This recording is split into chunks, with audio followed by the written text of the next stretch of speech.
अपने इतिहास की श्रृंखला में जो हमारी वन लाइनर श्रृंखला है इतिहास की, उसके अंतर्गत हम पढ़ेंगे महाजनपद काल। और इसके अन्य वीडियो देखने के लिए आप प्लेलिस्ट चेक कर सकते हैं, जो कि आपकी परीक्षा के लिए बहुत ही उपयोगी है।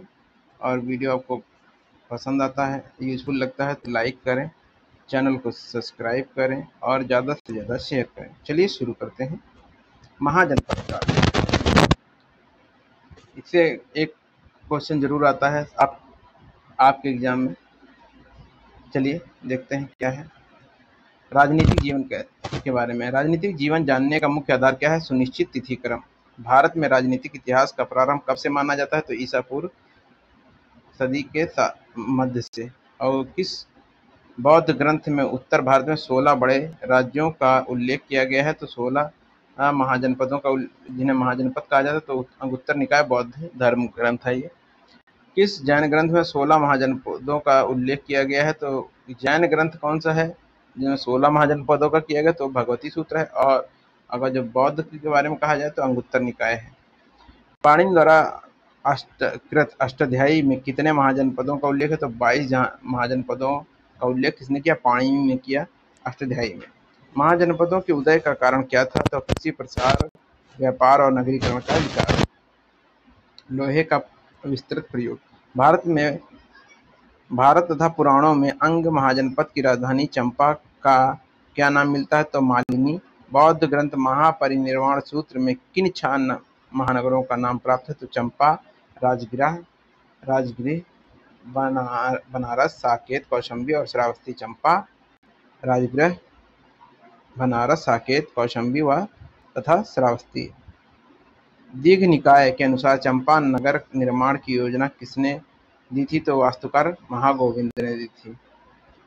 लक्ष्मियों ने विश्व का पहला गणतंत्र कहाँ स्थापित किया था? तो ये वैशाली में स्थापित किया था लक्ष्मियों ने। सुत्ती निपात में वैशाली को क्या कहा गया है? तो मगधपुरम। अब देख लेते हैं महाजनपद, देखते हैं उनका क्षेत्र, देखते हैं उनकी राजधानी क्या है, ये देखते हैं। तो कुरु की संबंधित क्षेत्र मेरठ, दिल्ली और थानेश्वर था। राजधानी इंद्रप्रस्थ थी। पंचाल जनपद में है बदायूं, बरेली और फर्रुखाबाद। माइचत्र और उत्तरी पंचाल इसकी राजधानी थी। सूरसेन में मथुरा के आसपास का क्षेत्र है और मथुरा इसकी राजधानी थी। वत्स जनपद में देखिए क्या है? प्रयागराज, इलाहाबाद, बांदा और फतेहपुर का क्षेत्र और कौशाम्बी राजधानी है। कौशल में देखिए क्या है? अवध क्षेत्र आता है और साकेत उत्तरी भाग और तथा श्रावस्ती दक्षिणी भाग, यानी कि 2 राजधानियां थी, एक साकेत था, दूसरा श्रावस्ती थी। कौशल जो कि अवध क्षेत्र था जिसका। ये जनपद देवरिया, पावा, पडरौना जिसे कहते हैं, कुशीनगर, कासाया, जिसे 2 राजधानियां थी। काशी की वाराणसी और वाराणसी की राजधानी थी। अंग जनपद की भागलपुर और मुंगेर और राजधानी की थी चंपा, जिसे मालिनी बोलते हैं। मगध की देखिए दक्षिणी बिहार, पटना और गया जनपद, इसकी राजगृह अथवा गिरिब्रज। वज्जी में देख लेते हैं, वज्जी में क्या था? मुजफ्फरपुर तथा दरभंगा, मिथिला, वैशाली व जनकपुर। चेदी या चेती आधुनिक बुंदेलखंड, यह सत्यवती की राजधानी थी। मत्स्य जनपद को देख लीजिए क्या है? मत्स्य जनपद ये जयपुर और इसकी राजधानी क्या है? ये विराटनगर। असमक का गोदावरी तट आंध्र प्रदेश में पोटन पोटली। अवंती पश्चिमी तथा मध्य मालवा क्षेत्र। उज्जैनी उत्तरी अवंती, महिष्मती दक्षिणी अवंती। अब गंधार देखिए पेशावर तथा रावलपिंडी पाकिस्तान। तक्षशिला कम्बोज देखिए दक्षिण पश्चिम कश्मीर तथा राजौरी और हजारा, और इसकी राजधानी क्या है? राजपुर और हाटक। अब देखिए नोट में देखिए, कौटिल्य ने कम्बोज को वार्ता शस्त्रोपजीवी संघ अर्थात कृषि, पशुपालन, वाणिज्य और शस्त्र द्वारा जीविका चलाने वाला कहा है। प्राचीन समय में कम्बोज जनपद अपने श्रेष्ठ घोड़ों के लिए विख्यात था। 16 महाजनपदों में से 8 वर्तमान में उत्तर प्रदेश में स्थित हैं। ये कौन से? काशी, कौशल, वत्स, मल्ल, कुरु, पंचाल, सूरसेन और चेदी। कौन से हैं? काशी, कौशल, वत्स, मल्ल, कुरु, पंचाल, सूरसेन, चेदी। ये 8 हैं, इन्हें आपको याद रखना है यूपी से रिलेटेड एग्जाम दे रहे हैं तो। जनपद शासक देखिए क्या है राजा और राज्य? देखिए, प्राधोत क्या है? अवंती का राजा था। उदयन वत्स का, प्रसेनजीत कौशल का और अजातशत्रु मगध का। 6ठी शताब्दी ईसा पूर्व के उत्तरार्ध तक उत्तर भारत की राजनीति के 4 शक्तिशाली राज्य कौन से थे? तो कौशल था, वत्स था, अवंती था, मगध था। कौशल, वत्स, अवंती और मगध। कौशल राज्य को देखते हैं। कौशल राज्य का भौगोलिक विस्तार कहाँ तक है? तो अवध क्षेत्र, फैजाबाद मंडल। कौशल की राजधानी क्या थी? तो साकेत उत्तरी भाग और श्रावस्ती दक्षिणी भाग। कौशल राज्य का प्रतापी शासक कौन था? प्रसेनजीत था। कौशल राज्य का चरमोत्कर्ष किस राजा के शासनकाल में हुआ? तो प्रसेनजीत के। वत्स राज्य, वत्स राज्य का भौगोलिक विस्तार कहाँ तक था? तो इलाहाबाद तथा बांदा तक। वत्स की राजधानी कहाँ थी? तो कौशाम्बी में। वत्स राजा का सर्वप्रमुख राज्य कौन था? उदयन था। अवंती राज्य, अवंती का भौगोलिक विस्तार कहाँ तक था? तो पश्चिमी तथा मध्य मालवा क्षेत्र। अवंती राज्य की राजधानी किसे माना जाता है? तो उज्जैनी। उत्तरी अवंती, महिष्मती, दक्षिणी अवंती। गौतम बुद्ध का समय अवंती का राजा कौन था? तो प्रधोत था। अवंती राजा प्रधोत किस रोग से ग्रसित थे? तो पांडु रोग से। राजा प्रधोत को पांडु रोग के इलाज के लिए बिंबिसार ने किस राजवैद्य को दरबार में भेजा था? जीवक को भेजा था। प्रधोत राजा को पांडु रोग के इलाज के लिए बिंबिसार ने किस राजवैद्य को दरबार में भेजा था? उसके दरबार में भेजा था, तो जीवक को भेजा था। मगध राज्य देख लेते हैं। मगध राज्य का भौगोलिक विस्तार कहाँ तक था? तो दक्षिणी बिहार, पटना और गया जनपद। मगध राज्य की राजधानी कहाँ थी? तो राजगृह अथवा गिरिब्रज। मगध राज्य एक साम्राज्यवादी शक्ति के रूप में उदय के प्रमुख कारण क्या थे? तो 5 पहाड़ियों से घिरी हुई सामरिक महत्व की स्थिति, एक समृद्धि उर्वरक क्षेत्र में स्थित तथा अच्छा संचार तंत्र, शासकों द्वारा अपनाई गई आक्रामक साम्राज्य विस्तार नीति। प्रश्न करने वाला पहला राजवंश कौन था? तो बृहद्रथ था। बृहद्रथ वंश का किस राजा ने राजगृह या गिरिव्रज को अपनी राजधानी बनाया था? तो जरासंध ने। बौद्धकालीन भारत के गणराज्य देख लेते हैं। कपिलवस्तु के शाह के सुमसुमार पर्वत के भाग, अलकप्प के बुली के पुत्र के कालाम, ये रामग्राम के कोलीय, कुशीनारा के मल्ल, पावा के मल्ल,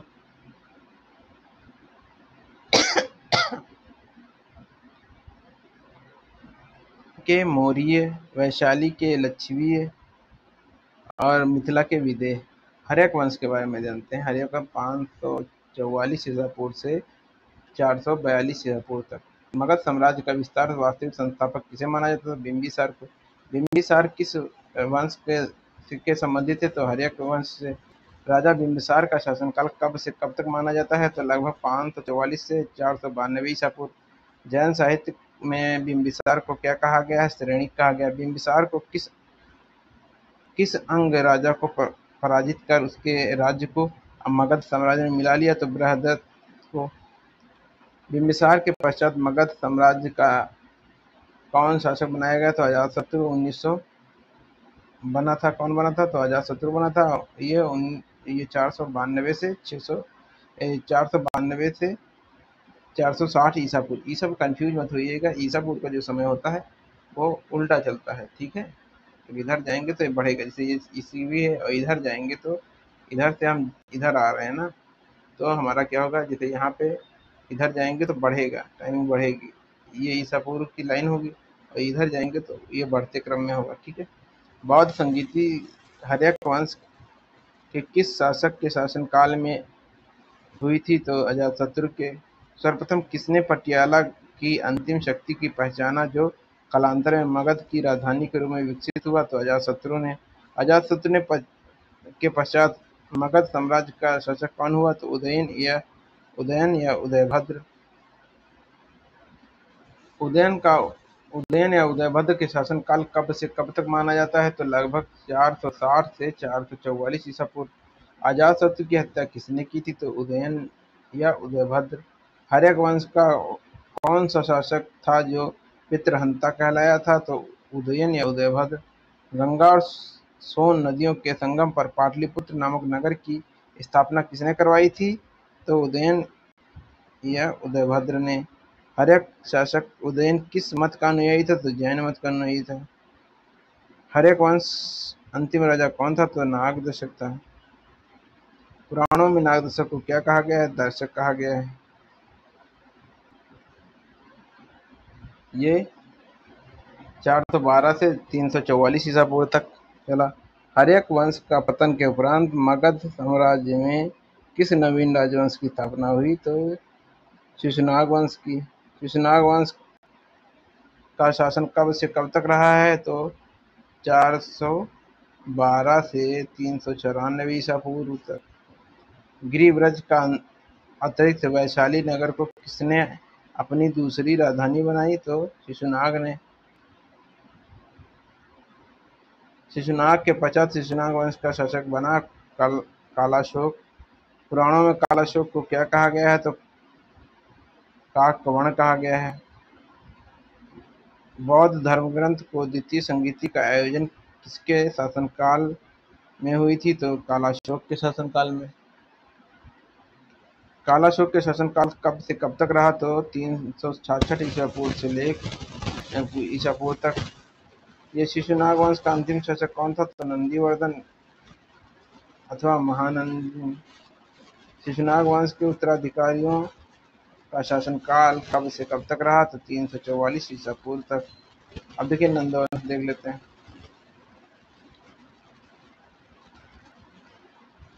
ये 344 ईसा पूर्व से लेकर 324 से 23 ईसा पूर्व तक।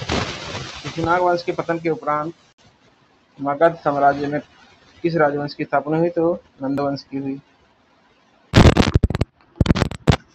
उपरांत मगध साम्राज्य में किस राजवंश की स्थापना होती है? तो नंदवंश की होती है। नंदवंश की स्थापना किसने की थी? तो महापद्म नंद ने। महापद्म नंद को किस अन्य नाम से जाना जाता था? उग्रसेन के नाम से जाना जाता था। नंदवंश का अंतिम राजा कौन था? तो घनानंद था। यूनानियों लेखकों ने घनानंद को क्या नाम प्रदान किया? तो अग्रमीज या उग्रसेन का पुत्र। ग्रीक यूनानी लेखकों ने किसे अग्रमीज या जेंड्रोमीज कहा है? तो घनानंद को कहा है। महत्वपूर्ण तथ्य क्या है? देखिए, नंद वंश में कुल 9 राजा होने के कारण इन्हें नवनंद कहा जाता है। महाबोधि के अनुसार इसके नाम हैं, कौन कौन से नाम हैं? उग्रसेन, पांडुगति, भूपाल, राष्ट्रपाल, गोविचाणक, दशसिद्धक, कैवर्त और घनानंद। बौद्ध साहित्यों के अनुसार बिंबिसार ने नंदों तक राजाओं का शासन काल देख लेते हैं। हर्यक वंश में देखिए क्या है, 544 से 412 ईसा पूर्व। बिंबिसार, अजातशत्रु, उदयन, उदयभद्र और उसका उत्तराधिकारी। इसमें देखिए इनका शासन काल क्या है। देखिए पहले का क्या है, 544 से 492, फिर 492 से 460 और 460 से 412। ये 412 से 344 तक ईसा पूर्व तक रहा। शिशुनाग, कालाशोक, काकवण, कालाशोक के 10 पुत्र ये कब रहे?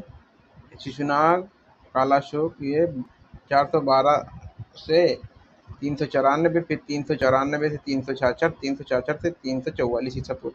फिर नंदवंश देख लेते हैं। 344 से 321 ईसा पूर्व। यह महापद्म नंद, उग्रसेन और उसके 8 पुत्र। ये 344 से 321 ईसा पूर्व तक है।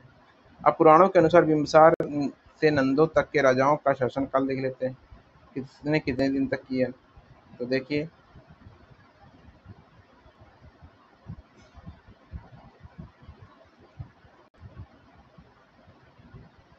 ये है राजा का नाम, फिर शासनकाल वर्ष में। शिशुनाग ये 40 वर्ष रहा।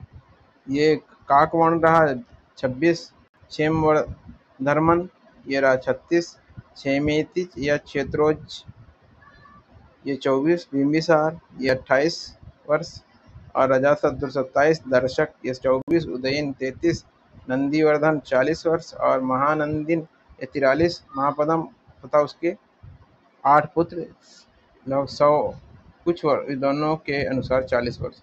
उत्तर भारत के राजनीतिक दशा देख लेते हैं। 600 ईसा पूर्व से लेके 325 ईसा पूर्व तक। मगध साम्राज्य का उत्कर्ष किस शताब्दी में हुआ? तो ईस्वी पूर्व 6ठी शताब्दी। कौन सा एक राज्य ईसा पूर्व 6ठी शताब्दी में भारत का सर्वाधिक शक्तिशाली नगर था तो मगध था। मगध की प्रारंभिक राजधानी कौन थी तो गिरव्रज या राजगृह। मगध के विकास प्रारंभिक शासन में राज्यारोहण के लिए अपने पिता की हत्या की और स्वयं इसकी कारणवश अपने पुत्र के द्वारा मारा गया तो कौन था? अजातशत्रु था। उन्हें अपने पिता की हत्या की और बाद में अपने पुत्र उदयन द्वारा मारा गया। किसने मगध साम्राज्य को वज्जी संघ को हराकर आत्मसात किया? तो अजातशत्रु था। मगध का कौन सा सम्राट अपरो परशुराम के नाम से जाना जाता है तो महापद्म नंद जाना जाता है। नंद राजाओं का उल्लेख करने वाले अभिलेखी प्रमाण कौन सा? तो खारवेल का हाथी गुफा अभिलेख। किस अभिलेखी साक्ष्य से प्रकट होता है कि नंद राजा के आदेश से एक नहर खोदी गई थी? तो कलिंग। चंड प्रद्योत किस प्राचीन गणराज्य का राजा था? तो अवंती का। उज्जैन का प्राचीन काल में क्या नाम क्या था? तो अवंतिका नाम था। उदयन वासदत्ता की दंतकथा कहाँ से संबंधित है? तो उज्जैन से संबंधित है। में किसके द्वारा स्थापित किया गया था? लक्ष्मियों द्वारा। ईसा पूर्व 6ठी सदी में विश्व का प्रथम गणतंत्र व्यवस्था कहाँ स्थापित गई? वैशाली में। महाजनपद युग में 16 महाजनपदों में से किन जनपदों का नाम पाणिनि कृत अष्टाध्यायी में उल्लेखित है? तो मगध, अस्मक और कम्बोज। महाभारत के अनुसार उत्तरी पंचाल की राजधानी कहाँ पर स्थित है? अहिछत्र में। 16 महाजनपद युग में मथुरा किस राजधानी थी? तो सूरसेन की। चंपा किस महाजनपद की राजधानी थी? तो अंग की। 6ठी शताब्दी ईसा पूर्व में शुक्तिमती किसकी राजधानी थी? तो चेदी की। गोदावरी नदी के तट पर कौन सा महाजनपद स्थित था? तो अस्मक। 6ठी शताब्दी ईसा पूर्व में मत्स्य जनपद कहाँ पर स्थित है? तो राजस्थान में।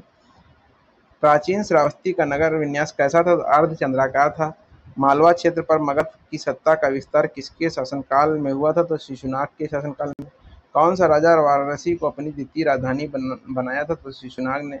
नंद वंश के पश्चात मगध पर किस राजवंश का शासन किया? तो मौर्यों ने किया। गौतम बुद्ध के समय में प्रसिद्ध वैद्य जीवक किसके दरबार के साथ संबंधित है? तो बिंबिसार के। कल्पी नगर किस नदी के तट पर स्थित है? तो यमुना। वज्जी महाजनपद कुल कितने गणों का संघ था? तो 8। ये देखिए आगे 6वीं शताब्दी ईसा पूर्व में कौन सा महाजनपद का गणतंत्रवादी राज्य था? तो वज्जी। गंगा घाटी में कुल कितने महाजनपद थे? 10। कौन सा महाजनपद सबसे दक्षिणी भाग में स्थित है? अस्मक। महाश्मती शहर किस महाजनपद में स्थित है? अवंती। पाटली ग्राम जो परवर्ती काल में सुप्रसिद्ध पाटली नगर बन गया का प्रारंभ किसने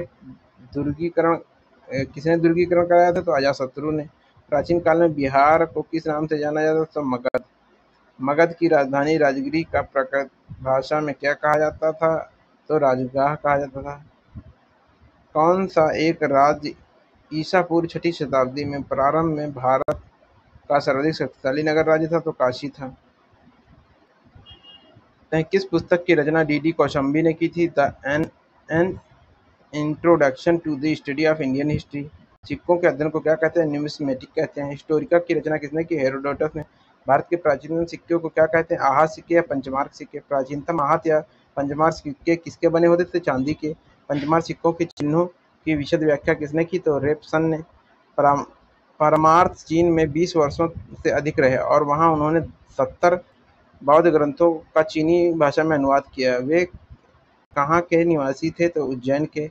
पूर्व भाग में दिए गए राजा के नाम के अनुरूप देवता का पृष्ठभाग पर अंकन कहाँ के सिक्कों पर विशेष लक्षण था? तो पंचाल का। हस्तिनापुर के बाढ़ में बह जाने के बाद पांडवों ने अपनी राजधानी कहाँ परिवर्तित की थी? तो कौशाम्बी में। किस प्राचीन नगर के अवशेष कुम्भलहार स्थल से प्राप्त हुए हैं? तो पाटलिपुत्र के। प्राचीन नगर तक्षशिला किन नदियों के बीच स्थित है? सिंधु और झेलम। राजगृह के राजकीय चिकित्सक जीवक को जिस गणिका के पुत्र के रूप में जाना जाता है उसका क्या नाम था? तो साल्वती नाम था। मालवा देखिए जीवक किसके थे? तो गणिका के पुत्र थे। किसका नाम था? साल्वती नाम था। मालवा क्षेत्र पर मगध की सत्ता का विस्तार किसके शासनकाल में हुआ था? तो शिशुनाग के। प्राचीन काल में अवध को किस नाम से जाना जाता था? कोसल। मगध पर शासन करने वाले शासकों का कालक्रम क्या है? पहले बृहद्रथ था, फिर बिंबिसार, फिर शिशुनाग, फिर बिंदुसार। बृहद्रथ, बिंबिसार, शिशुनाग, फिर बिंदुसार।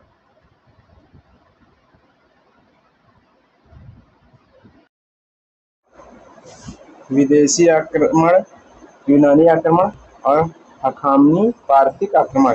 6ठी शताब्दी ईसा पूर्व के मध्य ईरान में हखानमी साम्राज्य की स्थापना किसने की थी? कुरुश अथवा सित्ती ने।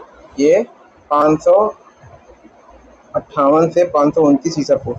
भारत के किस प्रदेश पर अधिकार करने वाला पहला पारसी शासक कौन था? तो दारा प्रथम या डेरियस प्रथम।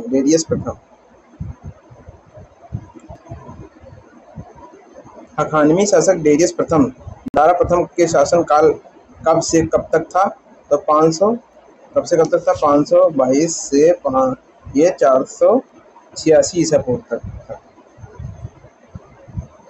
इस साम्राज्य के किस शासक ने भारत पर आक्रमण किया था? इसका स्पष्ट प्रमाण मिलता है। तो किसका मिलता है? डेरियस प्रथम, दारा प्रथम का।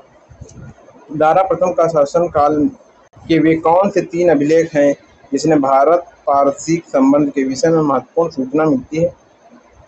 तो बहिस्तून, यह 520 से 518 ईसा पूर्व। पारसीपोलिस, यह 518 से 515 ईसा पूर्व। नक्श-ए-रुस्तम, लगभग 515 ईसा पूर्व। दारा प्रथम के साम्राज्य के 23 प्रांतों का उल्लेख किस अभिलेख में मिलता है? तो बहिस्तून अभिलेख में।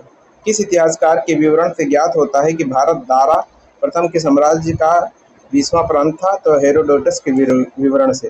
दारा प्रथम का 20वां प्रांत भारत से कितना राजस्व प्राप्त हुआ था? तो 360 टैलेंट स्वर्ण चूर्ण के बराबर। पारसिक संपर्क के परिणामस्वरूप भारत के पश्चिमोत्तर प्रदेशों में किस नई लिपि का जन्म हुआ? तो खरोष्टी लिपि का जन्म हुआ। भारत के पश्चिमोत्तर प्रांतों में कौन सी ईरानी लिपि प्रचलित थी? तो खरोष्टी और अरामाइक लिपि। ये कौन सी कहाँ की थी? तो ईरानी थी।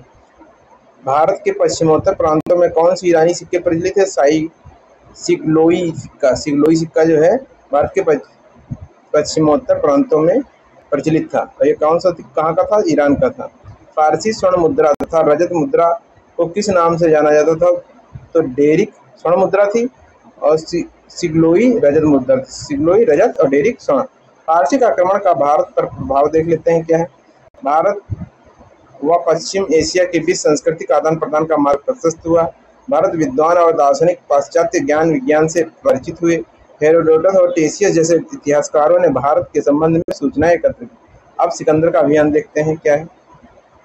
सिकंदर का अभियान।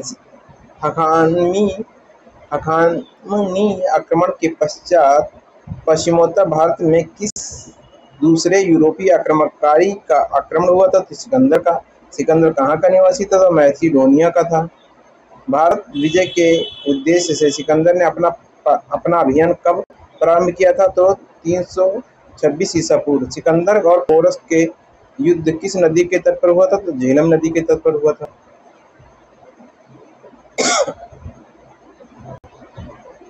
इस समय सिकंदर ने किन 2 नगरों की स्थापना की थी? तो निकैया और बहुकेफला। निकैया और बहुकेफला। सिकंदर के हमले के समय उत्तर भारत में किस राजवंश का शासन था? तो नंदों का था। मगध में कौन सा राजा सिकंदर महान के समकालीन था? तो घनानंद था। युद्ध भूमि की बड़ी संख्या में सैनिकों के मारे जाने अथवा आहत हो जाने के बाद किस भारतीय गण अथवा राज्य की स्त्रियों ने सिकंदर के विरुद्ध शस्त्र धारण किए थे? तो मत्सक या अश्वक राज्य की। भारत में सिकंदर की सफलता के क्या कारण थे? तो उस समय कोई भी केंद्रीय सत्ता नहीं थी, उसकी फौज बेहतर थी, उसे देशद्रोही शासकों से सहायता मिली। भारत अभियान के समय सिकंदर के कौन कौन से यूनानी विद्वान उसके साथ भारत आए थे? तो नियारकस आया था, ऑनेसिक्रिटस आया था और अरिस्टोबुलस आया था। अरिस्टोबुलस। तो मध्य एशिया के दक्षिण भाग में कौन सा राज्य चतुर्थ शती ईस्वी में भारतीय सभ्यता का प्रमुख केंद्र था? खोतान था। सिकंदर भारत में कितने माह तक रहा? तो लगभग कितने माह तक रहा? 19 माह तक रहा। सिकंदर के समय व्यास नदी से पूर्व कौन सा शक्तिशाली गणराज्य था? तो यौधेय का। सिकंदर के आक्रमण का भारत पर प्रभाव क्या पड़ता है? भारत तथा पश्चिम देशों के बीच व्यापारिक संबंध और दृढ़ हुए। पश्चिमोत्तर भारत में अनेक यूनानी उपनिवेश स्थापित हो गए। भारत एवं यूनान के घनिष्ठ संपर्क से आवागमन के लिए समुद्री और स्तरीय मार्ग खुल गए। भौगोलिक ज्ञान में वृद्धि हुई। यूनानी मुद्राओं के अनुकरण कर भारत में भी उलुक शैली के सिक्के ढाले गए। भारतीय मुद्रा निर्माण कला का विकास हुआ। कला एवं ज्योतिष के क्षेत्र में भारतीयों ने यूनानियों से बहुत कुछ सीखा। गंधार और यूनानी कला शैली का विकास हुआ। दर्शन और गणित के क्षेत्र में विकास हुआ। यूनानी शासन पद्धति से भारतीय शासन पद्धति भी प्रभावित हुई। स्काइलस जैसे यूनानी भारत की यात्रा पर आए। स्काइलस ने भारत से पश्चिमी देशों तक एक समुद्री मार्ग की खोज की। भारत के पश्चिमोत्तर प्रांतों में खरोष्टी नामक नई लिपि का जन्म हुआ। भारत के पश्चिमोत्तर प्रांतों में खरोष्टी नामक नई लिपि का जन्म हुआ। ईरानी सिक्के सिगलोई पश्चिमोत्तर प्रांत में प्रचलित हुए। ईरानी सिक्के सिगलोई पश्चिमोत्तर प्रांत में प्रचलित हुए। वीडियो आपको पसंद आ रहा, हेल्पफुल लग रहा तो वीडियो को लाइक, सब्सक्राइब और शेयर जरूर करें। चलिए आगे देखते हैं। 3 शताब्दी ईसा पूर्व में सामाजिक और आर्थिक आंदोलन, इसके लिए हमारे चैनल से जुड़े रहें और ऐसे ही अपने कॉम्पिटिटिव एग्जाम की सफलता के लिए हमारे चैनल को सब्सक्राइब करें।